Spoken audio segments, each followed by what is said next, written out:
అండి ఈరోజు నేను మా ఇంట్లో చికెన్ కర్రీ ప్రిపేర్ చేస్తున్నాను. ఎలా ప్రిపేర్ చేస్తానో మీరు చూసేయండి. ఫస్ట్ స్టవ్ ఆన్ చేసుకుని దాని మీద కడాయి పెట్టి కడాయి కొద్దిగా హీట్ ఎక్కినాక ఆయిల్ వేసేసుకుందాము. ఆయిల్ ఒక నిమిషం హీట్ ఎక్కనిద్దామండి. ఆయిల్ హీట్ ఎక్కినాక ఆనియన్స్ కరివేపాకు వేసేసుకొని ఒక నిమిషము ఏం చేసుకుందాము. ఇట్లా ఎర్రగడ్డలు అంతా బాగా ఎగిపోయిన తర్వాత దీంట్లో చికెన్ వేసేసి ఒకసారి బాగా కలబెట్టుకుందామండి.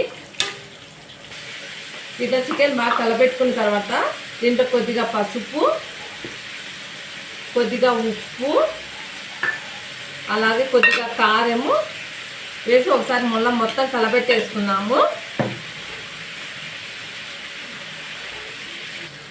ఇలా మొత్తం కలిపెట్టుకున్నాక ఒక 5 minutes చికెన్ మగ్గనిద్దాం బాగా ఉప్పు కారం పట్టే విధంగా.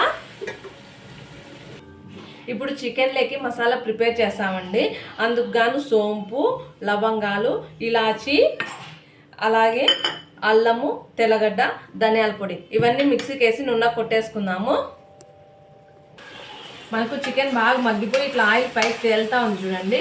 అప్పుడు మనకు చికెన్ బాగా మగ్గిపోయినట్టు అర్థము. దాంట్లోకి మనం ముందుగా తయారు చేసి పెట్టుకున్న చెక్క, లవంగాలు, సోంపు పేస్ట్ వేసేసి ఒక నిమిషం ఈ మసాలాను కూడా మగ్గనిద్దాము. మసాలా ఇలా బాగా మగ్గిపోయిన తర్వాత దీంట్లో కొద్దిగా వాటర్ యాడ్ చేసుకొని చికెన్ బాయిల్ చేసేసుకుందాము ఒక 5 minutes. మనకు చికెన్ కర్రీ రెడీ అయిపోయిందండి. దీంట్లో కొంచెం కొత్తిమీర వేసేసి దించేసుకుంటే టేస్ట్ అయితే చాలా బాగుంటుంది. మీ ఇంట్లో ఒకసారి ట్రై చేయండి. నచ్చితే సబ్స్క్రైబ్ చేసుకోండి. Bye bye.